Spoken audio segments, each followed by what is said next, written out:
नमस्कार, TV news देख रहे हैं आप। मैं हूं आपके साथ कोमल। पप्पू यादव ने खुलासा किया है कि 2024 में बीजेपी का अलायंस किसके साथ हो रहा है और बीजेपी नीतीश तेजस्वी से क्यों डर रही है। बीजेपी से पप्पू यादव को पर्सनल शिकायत भी है। देखिए क्या कुछ कहा पप्पू। इसे पूछिए कि इतना दिन कहाँ गायब थे। लालू यादव जी ने चोरी किया या जमीन दी, तो आप 9 सालों से गायब कहाँ थे। आप इसके पहले भी पूछताछ आप कर चुके हैं, तो एक ही कितने बार हलाल होगा।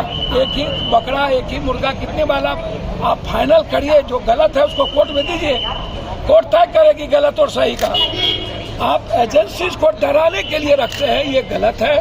और नीतीश कुमार जी को तो भाई अपर हैंड है। नीतीश कुमार जी, लालू यादव जी के परिवार जब चोरी में जेल जाएंगे या फंसेंगे, सीबीआई उसको तंग करेगी, तो नीतीश कुमार जी अकेला ना बचेंगे बिहार में। हो जिस पर कोई सवाल खड़ा नहीं होता, तो नीतीश कुमार जी तो पॉलिटिकल और उनको ताकत मिलती जा रही है। एक सवाल सर, नीतीश कुमार ने तेजस्वी को जो उत्तराधिकारी घोषित करने की बात की है, तो जदयू में कहीं न कहीं भगदड़ मची है। पहले उपेंद्र कुशवाहा, फिर मीना सिंह और अभी नागालैंड के तमाम जो लोग हैं वो बीजेपी को समर्थन करते दिख रहे हैं। नहीं आता है। नागालैंड एक छोटी पार्टी है, 200-100 वोट पर एमएलए बनता है।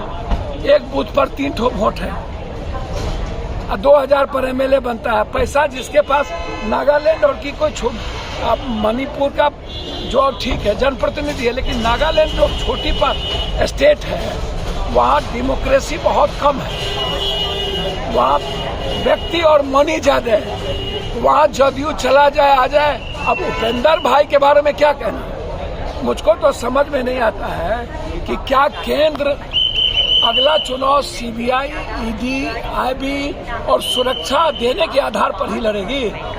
पहले अब पप्पू यादव को डेली मारने की तैयारी है। डेली फोन आता है नेपाल सब जगह से, माफिया पर हमला नहीं करो। तो हम तो बाप नहीं करते हैं। आपने तो Y+ हमारा था, आप ले लिए। अब आपसे मैं लगातार आग्रह कर रहा हूँ, आपने तो हमको दिल्ली में घर भी नहीं दिया अभी तक। तो ये मैडम को, पप्पू यादव के कारण यदि मैडम को घर नहीं मिल रहा हो, 1 साल MP हो गई, तो क्या हम बीजेपी को के आइडियोलॉजी को जिस दिन मान लेंगे उस दिन घर मिल जाएगा? क्या उस दिन हम भी कि उसके पहले क्या हमको सुरक्षा नहीं मिलेगा? तो अब आप छोड़ दीजिए। उपेंद्र भाई, सोनी जी, चिराग भाई, सब भाई, आप इतने समझिए, यह कंट्री 2024 का चुनाव IB, ED, CBI, चुनाव आयोग और सिक्योरिटी के आधार पर ही लड़ेगी। लास्ट में हिंदू मियाँ चाले भी इस बात को स्वीकार करती है, और उन्होंने भी कहा, आप ममता दीदी हो या कोई, कभी ममता दीदी कांग्रेस के साथ दस्तखत कर लेती है, कभी नहीं करती है। नीतीश कुमार जी अपनी अलग पार्टी है। अब नीतीश कुमार जी भी PM के चेहरे हैं, ममता दीदी भी PM के चेहरे हैं, तमिलनाडु के CM भी PM के चेहरे हैं। देश में जब PM का चेहरा होगा, एजेंसी लगातार, आप इस बात को देख रहे हैं कि जिस तरीके से यूज कर हमेशा, क्या बीजेपी में कोई सब सती सावित्री है? बीजेपी के गठबंधन में सब सती सावित्री है। नीतीश कुमार जी को तो कोई घाटा नहीं ना होने जा रहा है भाई। लालू यादव जी ने गलत सही क्या किया, तो आप 7 सालों से 8 सालों से आप सरकार में, आप कहाँ सोए हुए थे? आप अभी तक चार्जशीट क्यों नहीं दी? आप क्या डरा रहे थे, या नीतीश कुमार जी आप दोनों ना मिल जाए इसके लिए आप इंतजार कर रहे थे?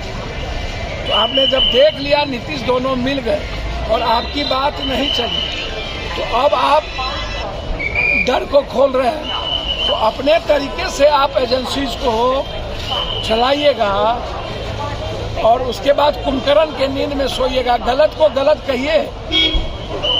करिए, मुझे उस पर आपत्ति नहीं है, वो कोर्ट देखेगी।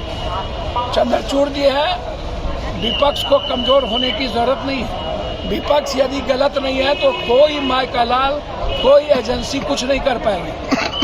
गलत होगा तो डरना होगा, इसको आप समझ लीजिए। सुशील मोदी कह रहे हैं कि वही आदमी हस्ताक्षर किए हैं जो कि कई घोटाला में फंसे हुए हैं। सर, सुशील जी क्या कह रहे हैं, पहले तो सुशील जी से पूछिए।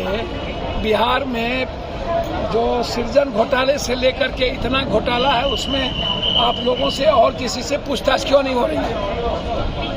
और सीबीआई बिहार के कई घोटाले हुए हैं, इंडिया में कई घोटाले हुए हैं, उसमें क्यों नहीं पूछताछ हो रही है? हथियार खरीदने के घोटाले हुए हैं, कितने बार सवाल हुआ, उस पर क्यों नहीं पूछताछ हो रही है?